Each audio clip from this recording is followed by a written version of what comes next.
buenos días para todos, ¿cómo están ustedes? Bien.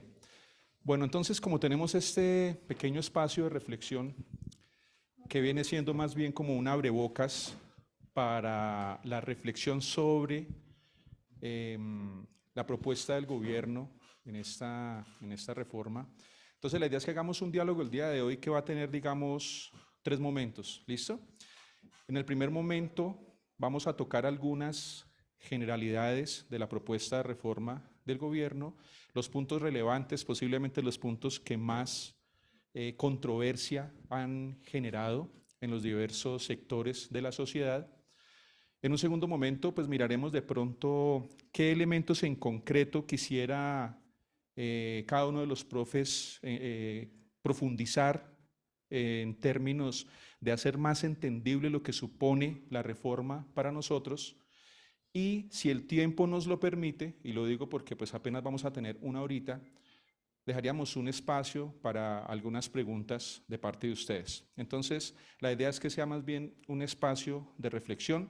Hay que tener en cuenta que, de hecho, el proyecto ha pasado por un proceso bastante complejo, como de hecho tiende a suceder en ese tipo de situaciones, máxime en la circunstancia en la que nos encontramos, en donde se están dando de alguna forma frente a los mismos modelos de política, al mismo incluso modelo económico, unas transformaciones que pueden ser consideradas radicales desde la perspectiva de lo que el gobierno está planteando. Entonces, que sea este un momento, por lo menos para que todos quedemos con la idea de que vale la pena acercarnos al texto, vale la pena reflexionarlo y vale la pena precisamente profundizar en esos aspectos que, como bien lo dijo el doctor Andrés, pues son claves para la vida laboral. Entonces, sin tanto preámbulo, profes, bienvenidos a esta masterclass. Y vamos a empezar con una pregunta muy sencilla. Ha habido mucha controversia con esta propuesta, ¿no?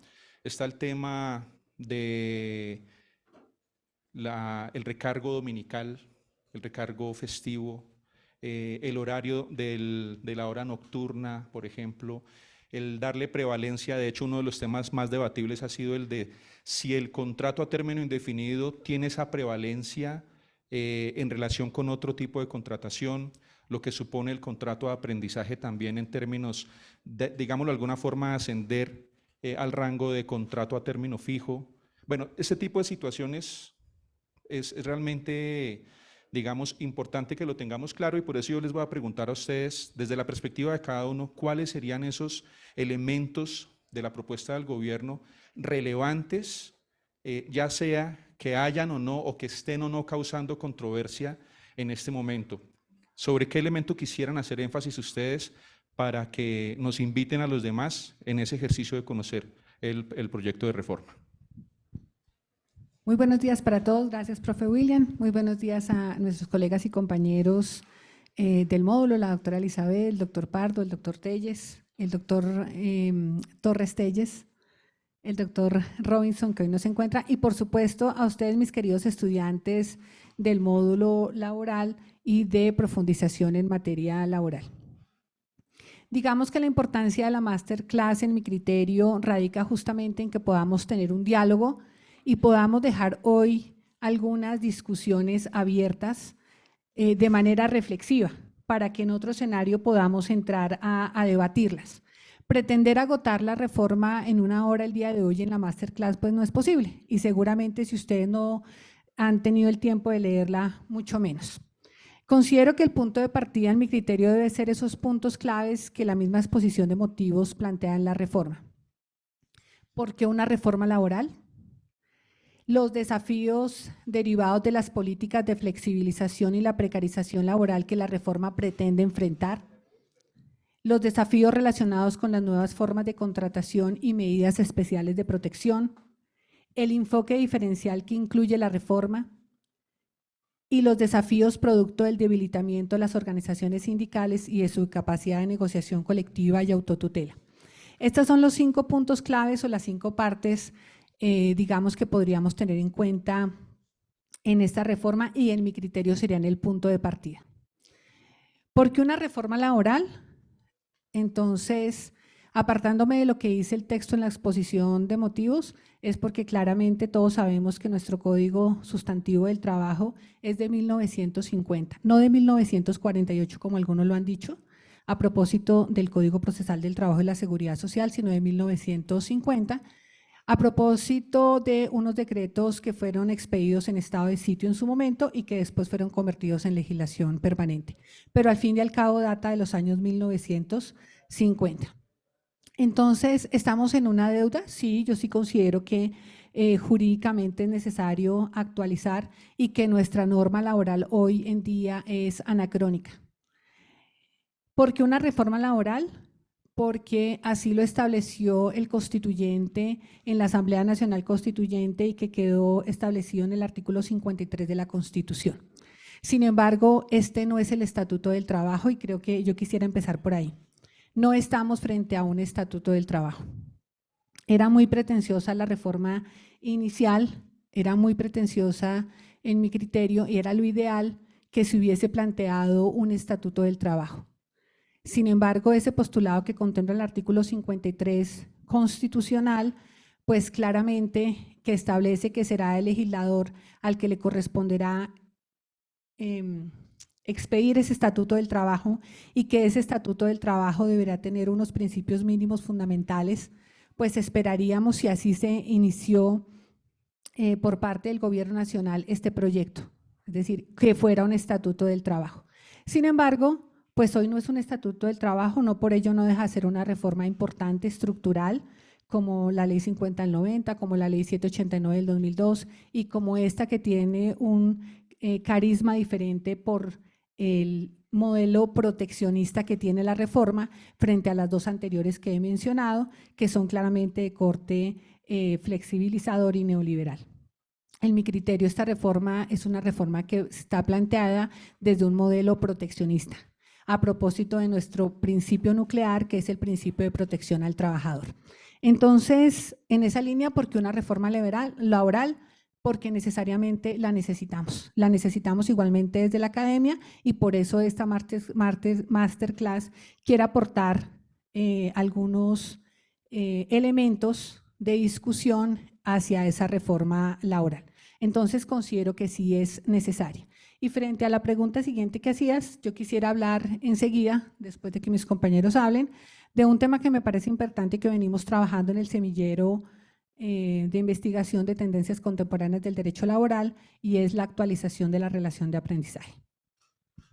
Ay, buenos días, muchas gracias, doctora Daisy, compañeros del módulo laboral y el público que nos está viendo a través de las plataformas institucionales y obviamente los estudiantes que están acá el día de hoy. Si bien es cierto que aún no existe una ley en firme, una ley promulgada y una ley sancionada, como lo decía la doctora Daisy, la reforma laboral ha generado bastantes debates porque toca aspectos sensibles para los empleadores, el bolsillo, y aspectos sensibles para los trabajadores, el bienestar y la dignidad. ¿Cómo poner en una balanza el interés económico y el bienestar, tanto de empleadores como de trabajadores, y conciliar para que todo sea un gana-gana? ¿Cómo logramos un gana-gana?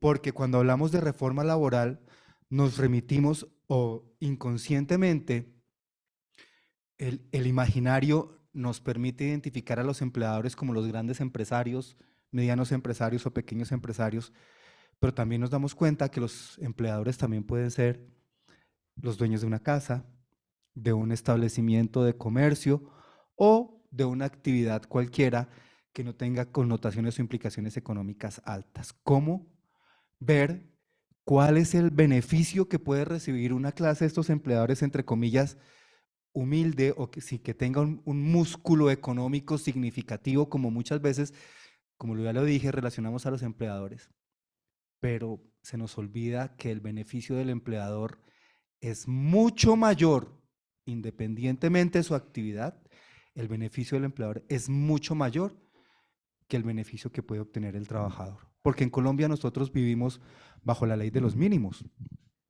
En materia laboral, el Código sustantivo del trabajo y las fuentes formales de derecho mínimas nos hablan apenas de mínimos, mínimos que ni siquiera alcanzan a suplir necesidades de orden personal, cuando lo que se espera también es que se suplan necesidades de orden familiar, de orden colectivo, de orden social, y de donde realmente exista ese equilibrio económico y social que el Código Sustantivo originario nos plantea y que la reforma igualmente propone. El artículo 53 de la Constitución Política tiene un mandato, también lo mencionaba la doctora Daisy, y la expectativa general era que se promulgara o que se profiera un estatuto del trabajo en atención al artículo 25 de la Constitución, que nos habla de la protección especial del trabajo en cualquiera de sus modalidades, desde el punto de vista también del trabajo como un derecho y como un deber social.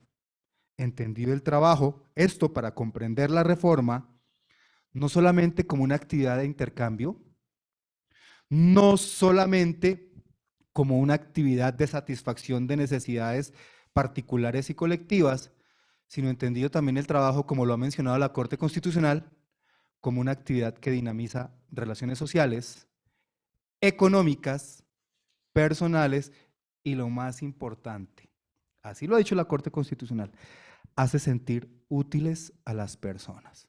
Y el trabajo, como lo menciona una profesora de la universidad, como la puerta de bisagra para acceso a la seguridad social.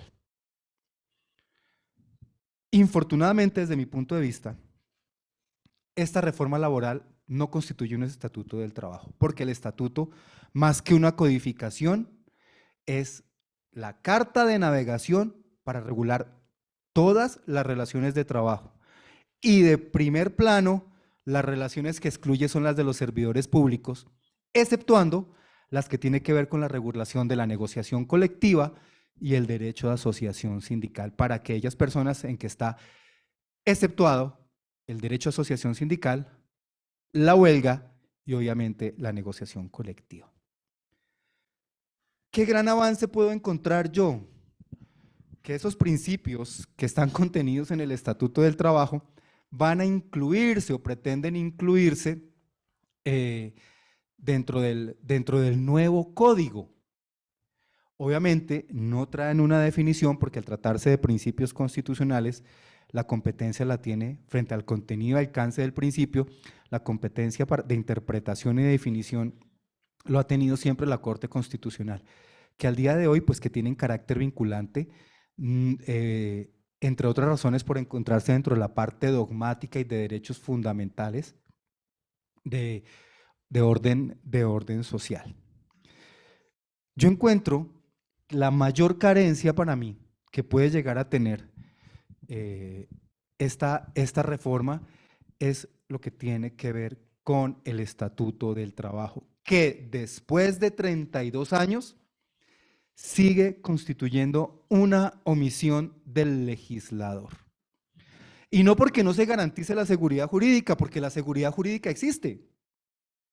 Es más, desde el año 2015, con la expedición de los decretos únicos reglamentarios, pues se hizo esa compilación sin que se genere nueva reglamentación, se hizo la compilación de aquellas normas que estaban dispersas y que no nos podían comprender ese universo jurídico en el sector trabajo, en el sector salud, en el sector pensiones, en la función pública y en los demás sectores que son de competencia y regulación por parte del Estado.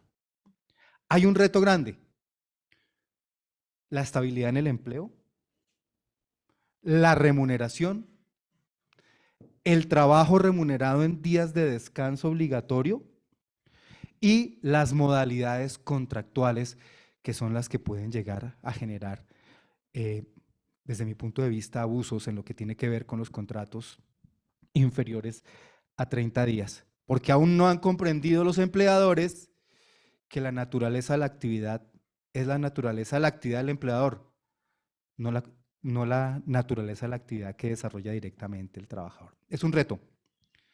¿Cómo acompasar, cómo sincronizar y cómo generar obligaciones recíprocas sin que haya sacrificio de quien menos se ve favorecido en las relaciones de trabajo. Porque recordemos que el salario, desde su diseño y aún el salario mínimo, no está propuesto para aumentar el patrimonio del trabajador. Está diseñado para ingresar al patrimonio del trabajador, para su gasto, no para generar, como dirían los economistas, no para afectar todos los agregados macroeconómicos, que serán el ingreso, el ahorro, la inversión y el gasto. El salario está diseñado, no para que ahorremos, sino está diseñado para poderlo gastar en necesidades básicas. Muchísimas gracias, doctor Andresito. Bienvenidos nuestros exalumnos. Qué bueno verlos por acá. A todos, muchachos, buenos días. El tema de la reforma es una situación histórica en la que nos coloca un punto inflexible en el momento en el que todos nosotros estamos viviendo. Para nosotros, los profesionales del derecho que nos dedicamos a esta actividad, la expectativa de poder concretar el nivel de justicia al que aspiramos todas las personas que ejercemos esta hermosa profesión que es el derecho, pero la más hermosa de todas en la disciplina del derecho del trabajo. A partir de la Primera Guerra Mundial queda absolutamente claro que no puede existir en ninguna parte del mundo un criterio de paz sin que exista un acompasamiento con la justicia social y con el respeto a la dignidad humana. De allí que en 1944 y concretado en 1945 en la Declaración de Filadelfia se diga: el trabajo no es una mercancía. Y cuando estamos hablando de que el trabajo no es una mercancía, estamos diciendo que el trabajo está relacionado directamente con la dignidad del ser humano, porque es de su esencia, porque es de su naturaleza. Y negar la esencia del ser humano es quitarle absolutamente toda la esfera de lo que vale la pena vivir. Esas libertades vinieron siendo desarrolladas en Colombia, tuvimos que sufrir muchísimas cosas, pero esa escala laboral se vino dando de poco en poco. Pero viene un decaimiento en el mundo, en esa parte postindustrial, en el que esas grandes luchas y grandes conquistas que se habían dado empiezan a ceder espacio frente a esa continua puja que hay entre el capital humano, el capital del trabajo y el capital del empresario. Es normal y ello no hay que verlo ni como bueno ni como malo, pues es normal, ¿sí? ¿Qué es lo que quiere el empresario? Pues maximizar sus ganancias. ¿Y eso es malo? Pues por supuesto que no, es de su esencia. ¿Dónde está lo malo? Lo malo es maximizar mis utilidades sobre la dignidad del otro. Y es allí cuando nuestro viceministro del Trabajo recientemente en el Congreso Internacional de Derecho del Trabajo y la Seguridad Social en Pereira, que acaba de tener lugar hace unos días, hace o nos dice una frase absolutamente sepulcral. Dice: cuidado. Cuidado de nosotros los colombianos, que estamos hablando de volver mercantil los derechos humanos. Cuidado, porque esa línea no la podemos pasar. Y aquí nos están vendiendo un poconón de ideas falsas en que esto va en contra de. Y nos recuerda, nosotros no podemos sacrificar la dignidad del ser humano que se le ha venido robando de a pedacitos con el transcurso de los años por un fantasma que no depende de una reforma laboral. ¿Quién dijo que el Código del Trabajo o el Estatuto de Trabajo, que como lo dice el doctor Torres, está en deuda todavía, está hecho para generar empleo? No, señores, esto es un marco regulatorio. El empleo lo fijan las políticas públicas. Entonces no confundamos los escenarios, no confundamos la desnutrición porque la persona come poco. Son dos conceptos distintos. Si la persona está desnutrida y está comiendo muy glotoncito, tal vez que no está comiendo lo que necesita. Si tenemos unos temas de desempleo, creo que es porque no tenemos afinadas las políticas públicas de generación y promoción o incentivos tributarios para que esta parte que garantiza los derechos del trabajador realmente tenga unos criterios de equidad social. Yo quiero entrar con esta parte simplemente es para invitarlos a ustedes a que estemos un poquito más cercanos de los debates y cómo este tema nos va a cambiar. ¿Cuál es la realidad de ustedes en este momento, chicos? Se las voy a poner justa y cruda. Nosotros les estamos enseñando las cosas de la mejor manera que podemos, ¿cierto? Pero cuando ustedes vayan avanzando van a llegar a sus preparatorios. Y en esos preparatorios van a tener ustedes que enfrentar dos realidades. La que en este momento está en curso y la que vaya a estar en curso en ese momento. Por eso es que es importante, chicos, que ustedes desde ya empiecen a revisar el tema de la reforma, para que no le pase lo que le pasa a mucha gente, que le cambian la ley y le derogan los conocimientos. Nosotros no podemos darnos ese lujo. En ese sentido, yo solamente, para terminar mi intervención, quiero hacer referencia a una cosa, mi querido doctor William, que su merced nos invita a través de esa pregunta, le contesté la primera parte. Esa importancia y esa trascendencia, ¿en dónde está, mi querido doctor? Está primero en que es totalmente falso que con esto se vaya a afectar políticas de empleo. La respuesta es, eso es falso porque las políticas de reforma laboral no están hechas para generar trabajo. Y recuerdo dos cosas. Primera, Ley 50 de 1990. ¿Cuál fue la excusa del entonces presidente de la República? Fomentar trabajo. No se creó uno solo. Uno solo. Luego viene la reforma 792. Luego de esa reforma y el cambio de las jornadas laborales, en las que al entonces mandatario se le ocurrió que el día terminaba a las 10 de la noche. Qué cosa más absurda, ¿sí? Que el día termina a las 10 de la noche. ¿Con qué objetivo? Ah, no, mire, es que ese empresario se va a ahorrar una platica y a través de esa platica vamos a fomentar nuevos puestos de trabajo. El empresario se ahorra una platica, pero si el empresario no necesita contratar más gente, ¿por qué los va a contratar? O sea, eso es falso, ¿sí? A través de esas premisas nos han venido teniendo y cercenando los derechos del trabajador. Lo que pretende la reforma laboral es retornar las cosas a lo que es su naturaleza y acompasarla con otras reformas que también quedaron mal hechas. La ley 1121 del año 2021 nos establece una reducción gradual de la jornada de trabajo.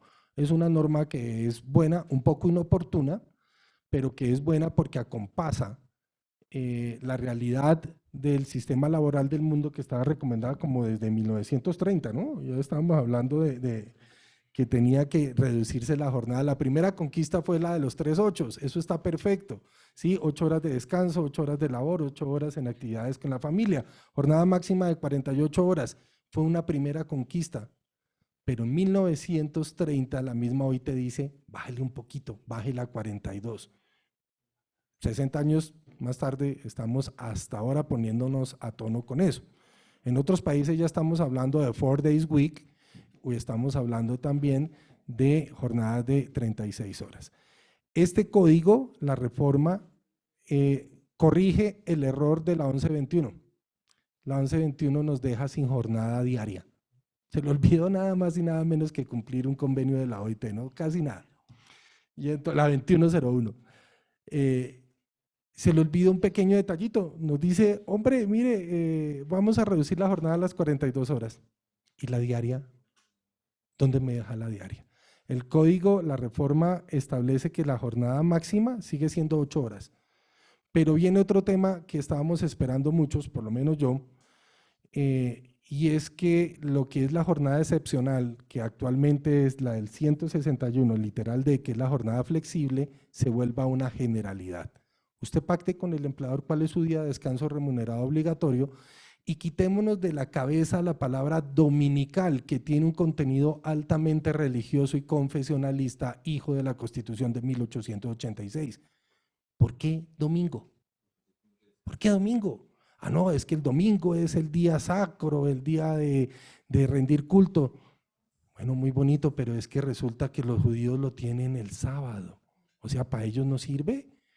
Y el que no sea creyente, no sea practicante, ¿por qué dominical? ¿Por qué no hablamos de día de descanso remunerado obligatorio? Y allí nosotros ya podemos estar hablando varias cosas. Todas estas perlitas, chicos, ustedes la encuentran en la reforma. Yo los invito a que de verdad empecemos a leerla, a analizarla y a debatirla. Creo que este es el primer escenario nada más, ¿no? De varios que vamos a tener. Yo quiero agregar algo mientras el doctor Robinson nos acompaña, y es que la reforma laboral no es de este gobierno. Nos están presentando una nueva regulación, pero que se ha venido gestando desde el año 2020.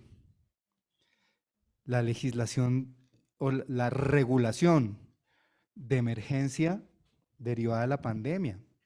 Todos los cambios estructurales que está empezando a tener el derecho del trabajo, no el derecho laboral, la regulación jurídica que está teniendo el trabajo desde la licencia parental compartida, la reducción de la jornada de trabajo, la suscripción de los contratos de trabajo con firma digital y firma electrónica. Tenemos la prescripción de las acciones derivadas del fuero, del acoso laboral. Tenemos, ¿qué más? Teletrabajo, la licencia parental compartida, teletrabajo, trabajo remoto, trabajo en casa, un merequetengue ahí del trabajo en otro lado. El trabajo a término indefinido, la desconexión laboral, y que hace poco ya la Corte Constitucional nos habló de la desconexión laboral como derecho humano y como consecuencia derecho fundamental. Es decir, la reforma que está en ciernes, ya nosotros la hemos estado viviendo. El efecto jurídico, pues, dependerá de cada tipo de regulación, de cada tipo de relación de trabajo que esté afectando. Los trabajadores en las plataformas virtuales. Tenemos infinidad de reformas de orden reglamentario, de orden legal, y pues obviamente no puede faltar las que corresponden a la interpretación constitucional, ya que después en cualquier otro momento podremos mirar si hay decisiones o competencias que la Corte Constitucional eventualmente pueda estar reemplazando al legislativo, o si se está realmente aplicando la principialística dentro del Estado Social de Derecho en virtud de la protección del principio pro homine. Profe Robinson, gracias. Muchas gracias, compañeras, compañeros, doctora Daisy, doctor Andrés Torres, doctor Andrés Pardo. Qué rico escucharlos y aprender desde luego todo lo que ustedes como grandes laboralistas manejan. Bien, yo hice una tarea muy analítica con el texto del proyecto de reforma. Idrisca tocó aplicarle. Y bueno, la idea es hacerle una lectura a partir del enfoque triádico que nos provee el módulo laboral. La materia modular, que es el trabajo subordinado, el centro de interés, que es la justicia social o distributiva, y el eje temático, que hace relación a la relación de trabajo como tal. Entonces, ¿qué hice? Hubo muchas cosas que miré, realmente no fue la lectura apasionada que esperaba hacer por muchas cuestiones relacionadas con el mismo trabajo. Entonces me fui a la exposición de motivos y me llamó mucho la atención algo que desde luego deja claro que aquí de todas maneras hay una cuestión política, unos vaivenes que vienen desde los años 90 hasta nuestro tiempo. La Ley 50, como diría el extinto maestro del derecho laboral Marcel Silva Romero, quebró la espina dorsal de los sindicatos, del sindicalismo. Y el siguiente daño o quiebra viene a darse con la ley 789 del año 2002, que prácticamente pone a los trabajadores en una situación en la que deben negociar sus propias condiciones del trabajo frente a los empleadores. Sin decirlo, esta ley 789 nos va llevando a lo que con algunos de ustedes vimos en su momento, el bipartidismo o bipartismo, es decir, la ruptura con algo que hizo posible que los códigos laborales tuvieran su espíritu realmente tuitivo, protectivo, y era el tripartismo. Entonces, mirando la exposición de motivos, veo que se trata de recuperar esa idea. Dice, esta iniciativa legislativa es el resultado de una amplia deliberación enmarcada en el diálogo social tripartito que contó con la participación de todos los actores fundamentales y desde luego los actores claves y clásicos de ese tripartismo que son los empresarios, los trabajadores y el Estado. Incluso en la misma exposición de motivos se reconoce el poder sindical con la posibilidad de poder negociar lo que no se hizo desde los años 90, la negociación de la flexibilización laboral. En otras partes del mundo ha funcionado la flexibilización. Se reconocen algunas ventajas. Su funcionalidad de todas maneras se debe al diálogo que se ha dado a través del tripartismo. En Colombia, la flexibilización se impuso verticalmente. No hubo diálogo. Y desde luego la primera voz que se cayó, que es voz que representa incluso el mejor ejercicio democrático, fue la voz sindical. Entonces, uno ve que de alguna manera en la exposición de motivos hay un ideal de salvaguardar algo que no se hizo. Aquí se habla de la Universidad Nacional, la Universidad Externado de Colombia y creo que el Rosario, con sus observatorios laborales. Bueno, yo ya lo había dicho hace como unos 7, 8 años para mi tesis doctoral. Estefano Farné en ese momento había hecho ya una lectura de qué tan bondadosa había sido la flexibilización laboral en Colombia, cuántos nuevos empleos se habían generado. Y la verdad, en ese momento estábamos en el 14% del desempleo y hoy más o menos estamos en lo mismo. La gran conclusión, Universidad Nacional, Universidad Externado de Colombia, Universidad del Rosario, es no se mejoraron las condiciones del trabajo desde la promesa que viene con la Ley 50 del año 90, ni tampoco con la Ley 789 del año 2002, ni siquiera con la Ley 1429, que a algunos de ustedes les he explicado. Esa ley fue fast track, se hizo a las carreras para responder a un compromiso relacionado con TLC, Tratado de Libre Comercio con Estados Unidos. Los norteamericanos pusieron unas condiciones para firmar el tratado y unas de ellas fueron laborales. Entonces la ley 1429 rápidamente colocó allí las sanciones que deberían recibir las cooperativas de trabajo asociado en caso de que funcionaran como empresas de servicios temporales. No matar líderes sindicales, qué vergüenza que se tenga que llegar a eso. Y en fin, pero tampoco eso cuajó como se esperaba. Lo que dice el doctor Andrés Pardo es muy cierto, el derecho laboral no genera empleo, pero debe servir para que en todas partes de nuestro aparato productivo se reconozca realmente la tuición y se reconozca que en el trabajo no hay una relación entre iguales, sino una relación entre desiguales.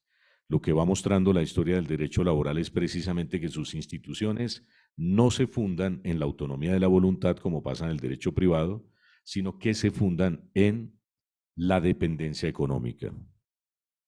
Bueno, la cuestión entonces es que en la exposición de motivos va viendo uno, no sé, desde mi punto de vista, también hay una especie como de revanchismo. Entonces el neoliberalismo acaparó el asunto desde los años 90 hasta hoy y ahora la izquierda parece que quiere replantear nuevamente un mundo de estabilidades que ya existían antes de la promulgación de la Ley 50 del año 90.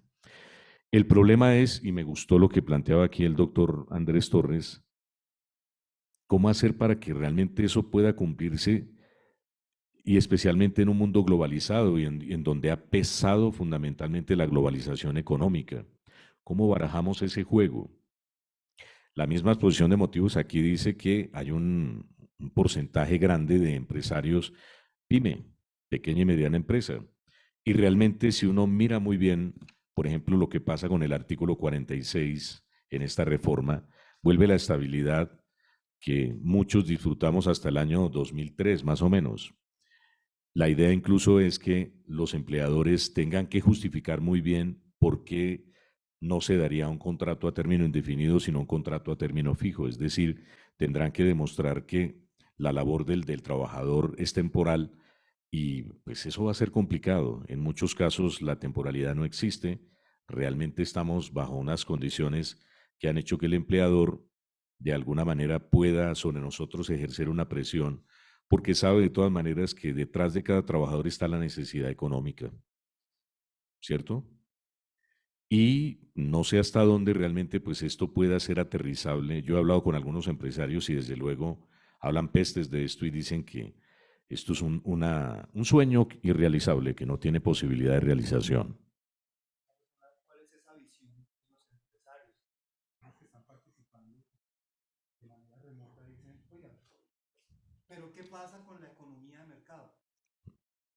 ¿Qué Sí, podemos decir al respecto? no, la economía cambió. Y hoy hablamos de la globalización económica, no cultural, no política, sino económica especialmente. Y con algunos de ustedes hemos tratado ese tema.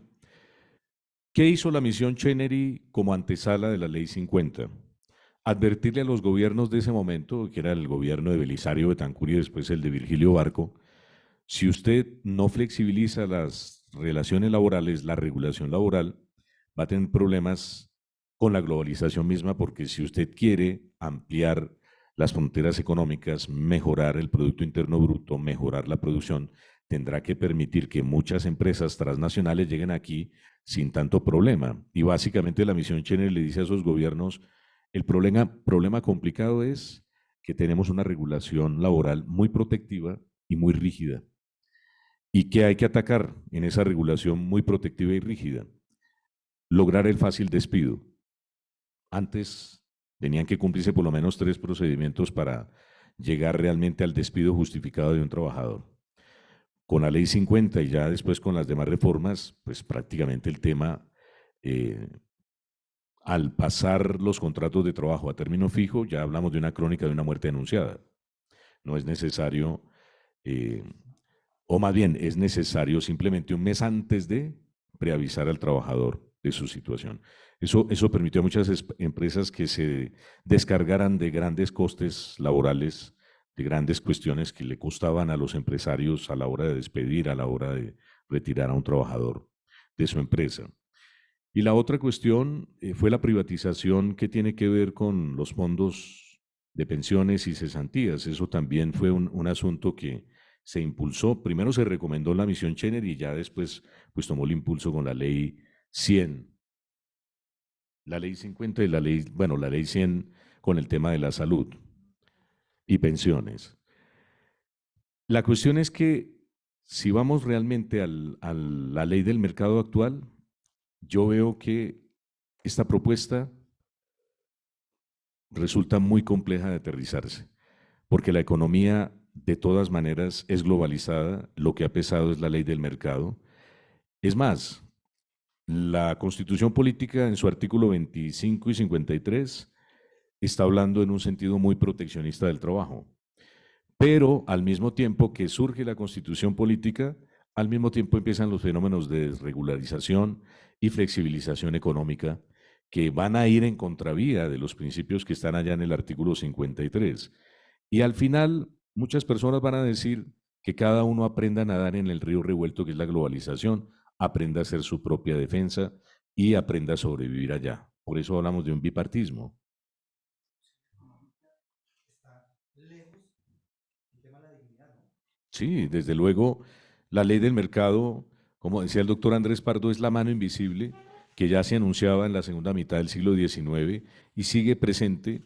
Y desde luego estamos moviéndonos en un paradigma económico en el que se cree que la economía misma es la única que puede generar la posibilidad de las riquezas y de los beneficios para todos. Entonces la idea es poca intervención del Estado.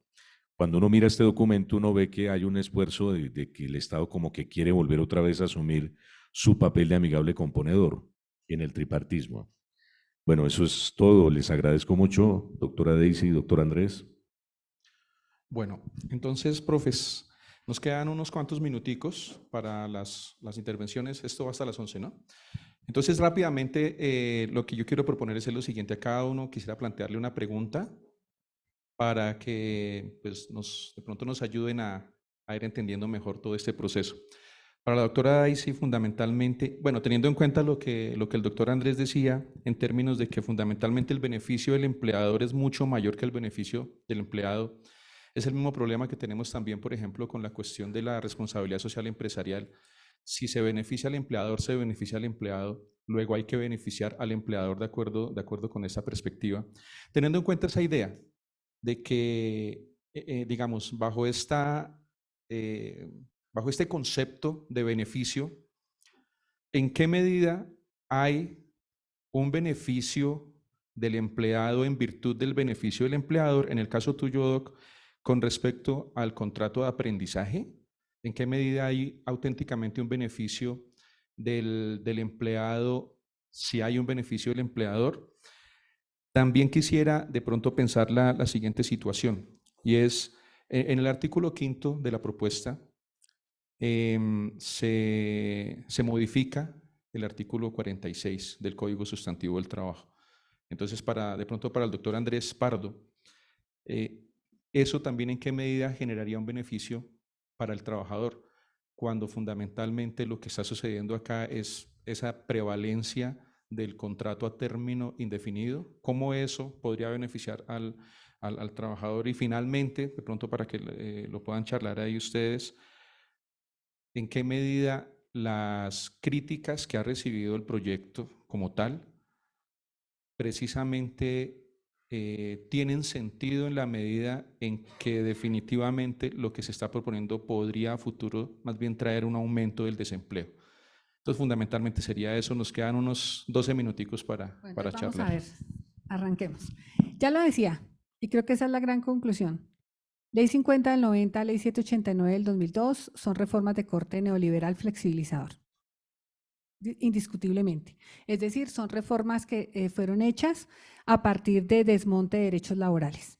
El proyecto de reforma que se propone para el año 2023 es una reforma de corte proteccionista y tiene un sustento, la protección del trabajador o sistema protector, que es el principio nuclear del derecho del trabajo. Entonces yo pienso que no podemos desconocer, por un lado, la tendencia y el lineamiento que ha dado tanto la Organización Internacional del Trabajo, claramente sin desconocer el mundo de la globalización, pero es claro que se protege el trabajo en cualquiera de sus modalidades y eso implica trabajo autónomo versus trabajo subordinado. En esa línea, nuestro Código Sustantivo del Trabajo, y esta es una reforma al Código Sustantivo del Trabajo, regula el trabajo subordinado. No regula el trabajo autónomo, regula el trabajo subordinado. Entonces, en esa línea, la discusión que estamos haciendo en el semillero de investigación frente al contrato de aprendizaje es que antes de Ley 789 del 2002, el contrato de aprendizaje era un verdadero contrato de trabajo con garantías laborales, es decir, con garantía a la seguridad social, con garantía a las prestaciones sociales, con garantía a los descansos remunerados obligatorios, pero sobre todo con la posibilidad incluso de regular ese contrato de aprendizaje o esa relación de aprendizaje desde el punto de la negociación colectiva.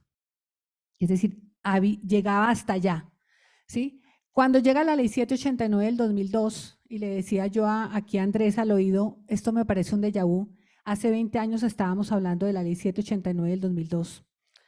Entonces, hace 20 años cuando se expide la Ley 789 del 2002, claramente uno de sus pilares es la deslaboralización o si prefieren la desregularización de la relación de aprendizaje.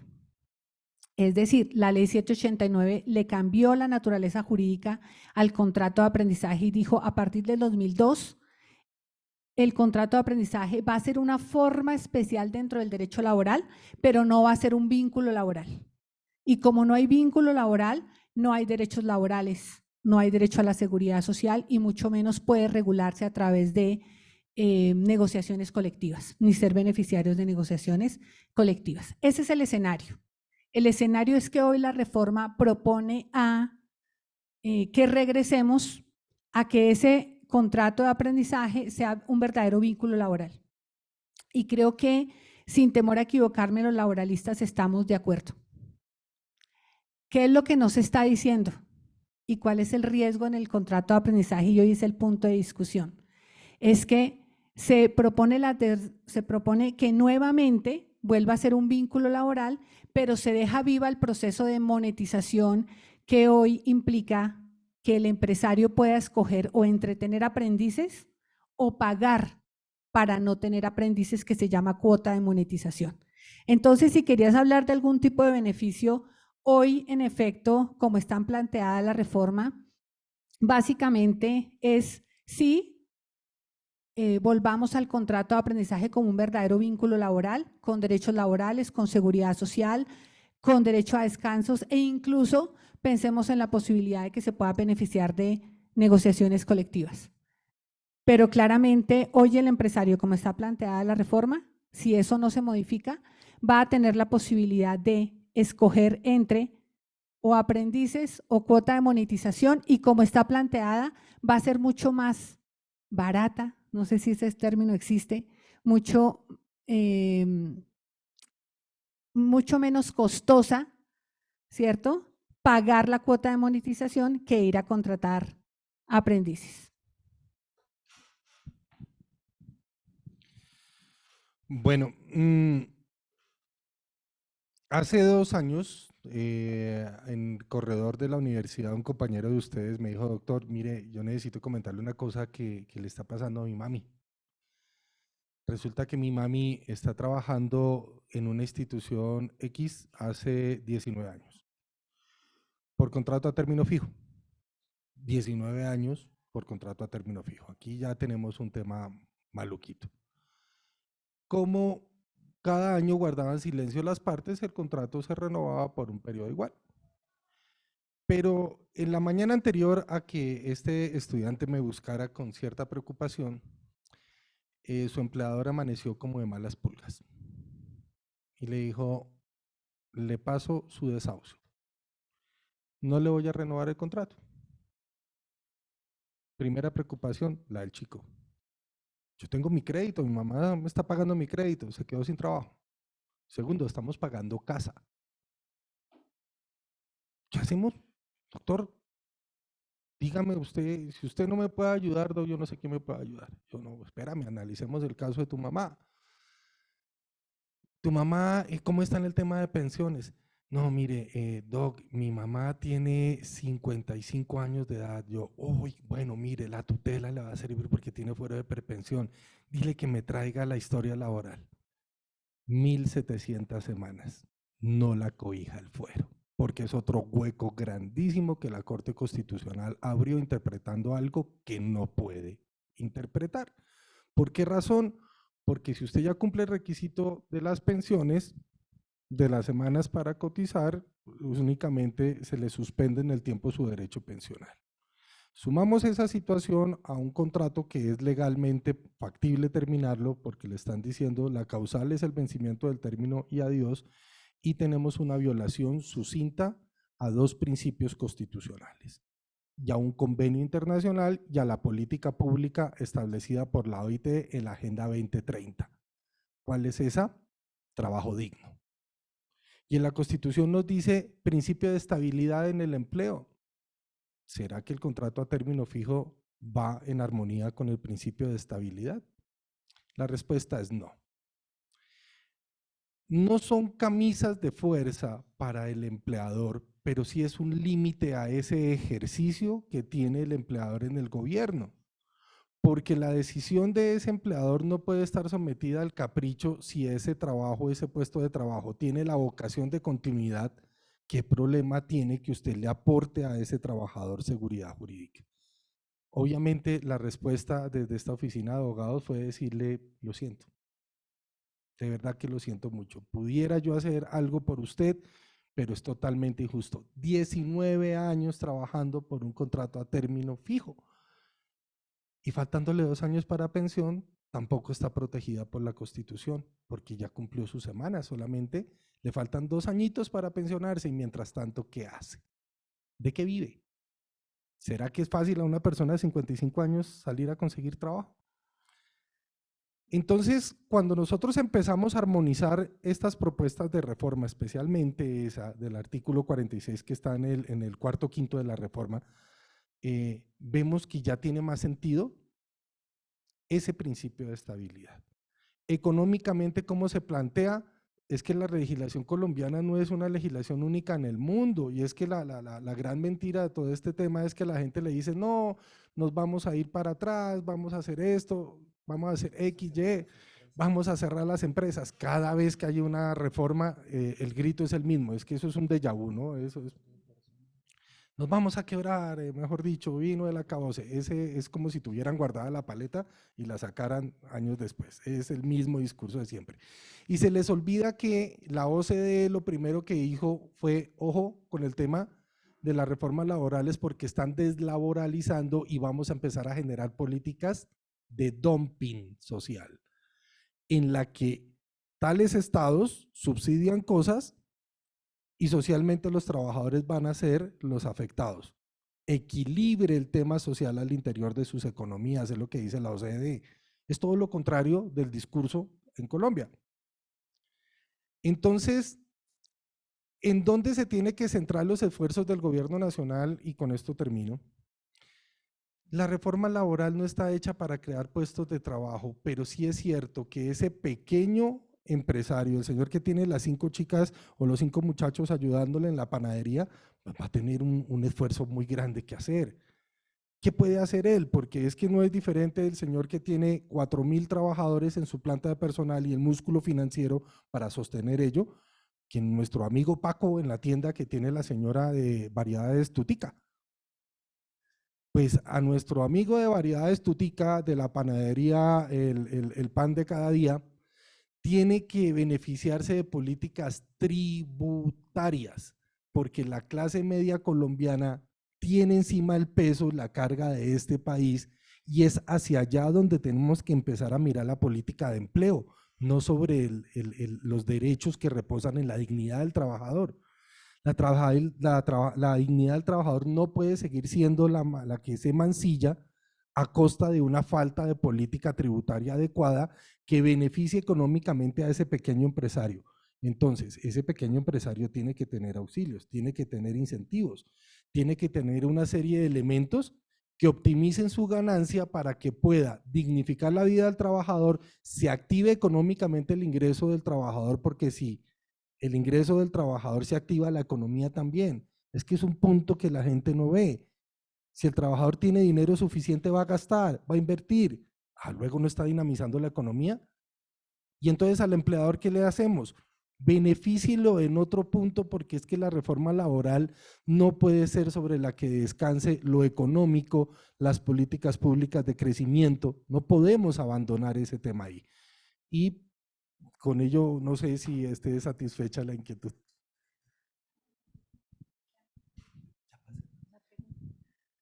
¿Otra pregunta? La misma.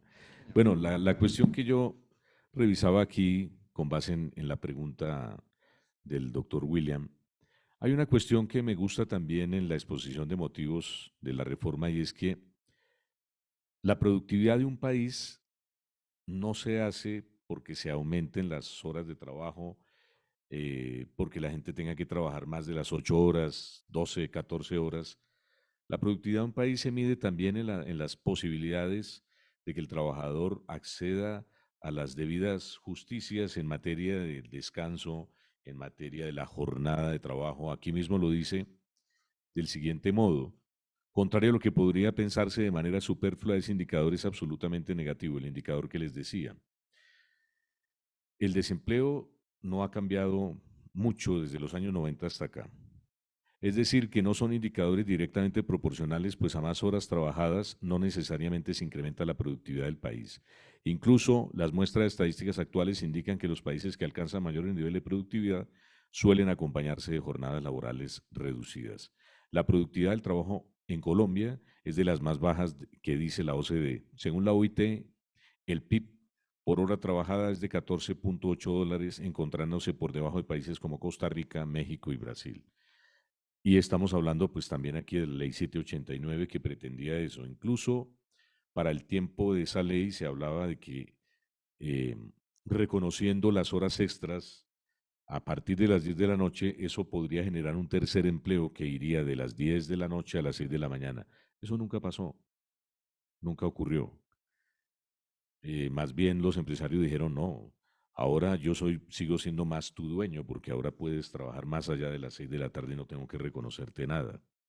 Entonces, yo veo que hay muchas cuestiones en el proyecto que tienen un sentido muy altruista.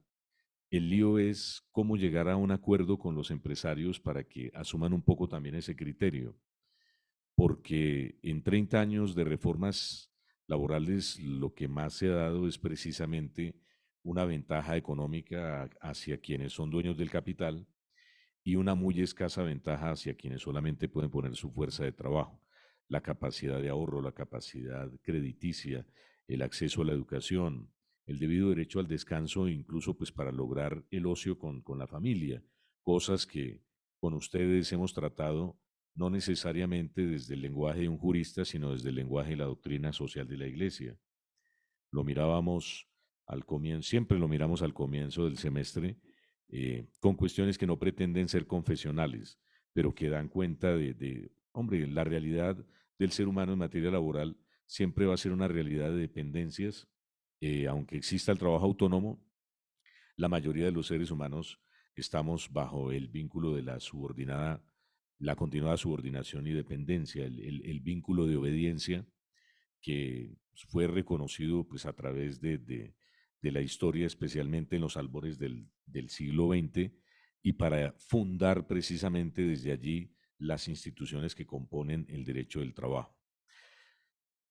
No es fácil ponerse en la otra orilla, no sé, de pronto la cuestión de tratar de entender a los empresarios, lo que decía hace un rato, yo he hablado con algunos empresarios que están en la pequeña y mediana empresa y ellos ven esto como algo que prácticamente va a obligar a cerrar sus negocios, ven esto como un ataque al emprenderismo. Eh, yo consideraría, como lo dice el doctor Pardo, que aquí es donde el Estado, si se está hablando nuevamente del tripartismo, el Estado tendrá que generar las cargas tributarias de tal manera que pues estos empresarios tengan algunos beneficios. Ya algunos están diciendo que preferirían volver a los contratos por horas, pero ese es también un rollo que está por allá en una nebulosa eh, infranqueable, ¿sí? Entonces, aquí de todas maneras el Estado tendrá que, si es responsable como Estado social de derecho de la justicia social, buscar los mecanismos o crear las oportunidades para que también haya compensaciones hacia ese tipo de empresarios.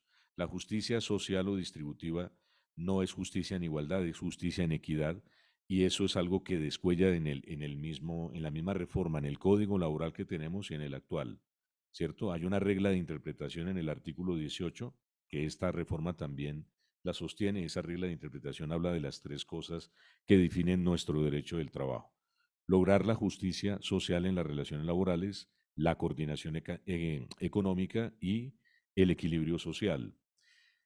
Eso no lo van a hacer los trabajadores y los empleadores allá sin la intervención del Estado. El Estado tiene que estar presente y el Estado tendrá que crear los mecanismos para que haya compensaciones no solamente hacia la persona del trabajador, sino también hacia la persona de los empresarios.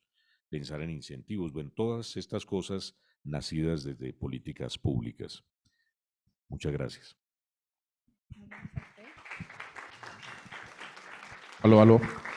Doctores, muchísimas gracias. Pues ya se nos fue el tiempo.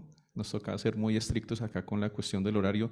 Hay muchas cosas que seguramente quisiéramos que nos comentaran, pero eso será en otra oportunidad. Entonces, a los cuatro, muchísimas gracias y también a quienes participaron en este evento, un agradecimiento especial. Doctor Andrés.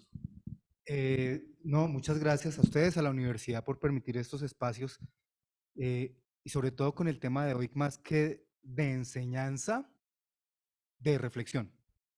Espacios suplementarios y complementarios pues a estos temas tan sensibles, sobre todo cuando tocan el bolsillo enfrentado, insisto yo, a la dignidad de las personas.